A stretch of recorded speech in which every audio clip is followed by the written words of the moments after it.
Good evening, guys. Once again, you are most welcome to Horse English Academy YouTube channel. Guys, as we know that listening plays a very important role in learning any language. Therefore, today I have brought one of the best speech of the CEO of Google, who is none but Mr. Sundar Pichai. So, guys, I have brought his speech because he has Indian accent that's very easy in understanding. That's why if you really want to improve your English, you should start listening to him. So guys, let's start without wasting time. दोस्तों, आज मैं आप सभी लोगों के लिए सुंदर पिचई की एक बहुत ही खास इंग्लिश स्पीच लेके आया हूँ जो आपको इंग्लिश में आपकी लिसनिंग पावर को इम्प्रूव करने में और इंग्लिश बोलने में काफ़ी मदद करेगी। क्योंकि हम जानते हैं किसी भाषा को सीखने के लिए उस भाषा की लिसनिंग और अंडरस्टैंडिंग होना बहुत ज़रूरी है। तो यदि हम चाहते हैं कि हमारा प्रोनाउंसिएशन सही हो, हमारे पास न्यू वर्ड्स हों, हमारे पास आइडियाज़ हों, तो हमें ऐसे लोगों को सुनना शुरू करना चाहिए जो लोग इंग्लिश बोलते हैं और जिनकी इंग्लिश हमको समझ में आ सके। तो गाइस, सुंदर पिचई की जो स्पीच है बहुत ही सिंपल होती है। उनके जो वर्ड्स होते हैं, जो एक्सेंट है, बहुत ही ईजी है। आप आसानी से उन्हें समझ सकते हैं।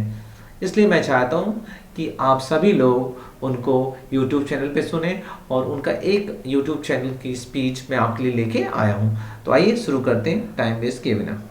Hello everyone, and congratulations to the class of 2020, as well as your parents, your teachers, and everyone who helped you get to this day.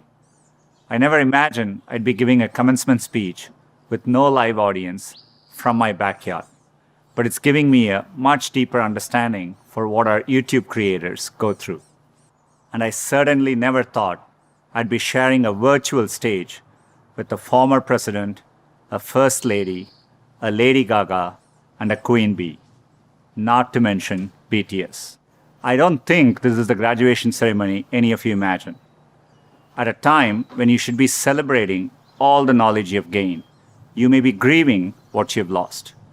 The moves you planned, the jobs you earned, and the experiences you were looking forward to. In bleak moments like these, it can be difficult to find hope. So let me skip right to the end and tell you what happens. You will prevail. That's not really the end of the speech, so don't get too excited. The reason I know you'll prevail is because so many others have done it before you. 100 years ago, the class of 1920 graduated into the end of a deadly pandemic. 50 years ago, the class of 1970 graduated in the midst of Vietnam War. And nearly 20 years ago, the class of 2001 graduated just months before 9/11. There are notable examples like this. They had to overcome new challenges, and in all cases, they prevailed. The long arc of history tells us we have every reason to be hopeful. So, be hopeful. There is an interesting trend I've noticed. It's very conventional for every generation to underestimate the potential of the following one. It's because they don't realize that the progress of one generation becomes the foundational premise for the next. And it takes a new set of people to come along and realize all the possibilities. I grew up without much access to technology. We didn't get our first telephone till I was 10. I didn't have regular access to a computer until I came to America for graduate school. Under television, when we finally got one, only had one channel. So imagine how awestruck I am today to be speaking to you on a platform that has millions of channels. By contrast, you grew up with computers of all shapes and sizes. The ability to ask a computer anything, anywhere, the very thing I've spent my last decade working on, is not amazing to you. That's okay. It doesn't make me feel bad. It makes me hopeful. There are probably things about technology that frustrate you and make you impatient. Don't lose that impatience. It'll create the next technology revolution and enable you to build things my generation could never dream of. You may be just as frustrated by my generation's approach to climate change or education. Be impatient. It'll create the progress the world needs. You will make the world better in your own way. even if you don't know exactly how. The important thing is to be open-minded so that you can find what you love. For me, it was technology. The more access my family had to technology, the better our lives got. So when I graduated, I knew I wanted to do something to bring technology to as many others as possible.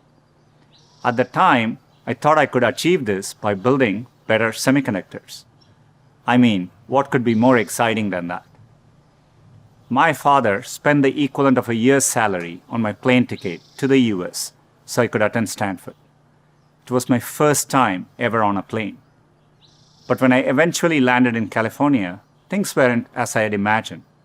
America was expensive. A phone call back home was more than $2 a minute, and a backpack cost the same as my dad's monthly salary in India. And for all the talk about the warm California beaches, that water was freezing cold. On top of all that, I missed my family, my friends, and my girlfriend, now my wife, back in India. A bright spot for me during this time was computing. For the first time in my life, I could use a computer whenever I wanted to. Completely blew my mind. And at that same moment, the internet was literally being built all around me. The year I arrived at Stanford was the same year the browser Mosaic was released, which would popularize the World Wide Web and the internet. The summer I left was the same summer that a graduate student named Sergey Brin met a prospective engineering student named Larry Page. These two moments would profoundly shape the rest of my life. But at the time, I didn't know it. It took me a while to realize that the internet would be the single best way to make technology accessible to more people. And as soon as I did, I changed course and decided to pursue my dreams at Google. Inspired by the wonder that first browser created in me, I led the effort to launch one called Chrome in 2009 and drove the effort to help Google develop affordable laptops and phones so that a student growing up in any neighborhood or village in any part of the world could have the same access to information as all of you. Had I stayed the course in graduate school, I'd probably have a PhD today, which would have made my parents really proud, but I might have missed the opportunity to bring the benefits of technology to so many others. And I certainly wouldn't be standing here speaking to you as Google's CEO. Believe me when I say I saw none of this coming when I first touched down in the state of California 27 years ago. The only thing that got me from there to here, other than luck, was a deep passion for technology and an open mind. So take the time to find the thing that excites you more than anything else in the world. Not the thing your parents want you to do, or the thing that all your friends are doing, or that society expects of you. I know you're getting a lot of advice today, so let me leave you with mine. Be open, be impatient, be hopeful. If you can do that, history will remember the class of 2020, not for what you lost, but for what you changed. You have the chance to change everything. I'm optimistic you will. Thank you.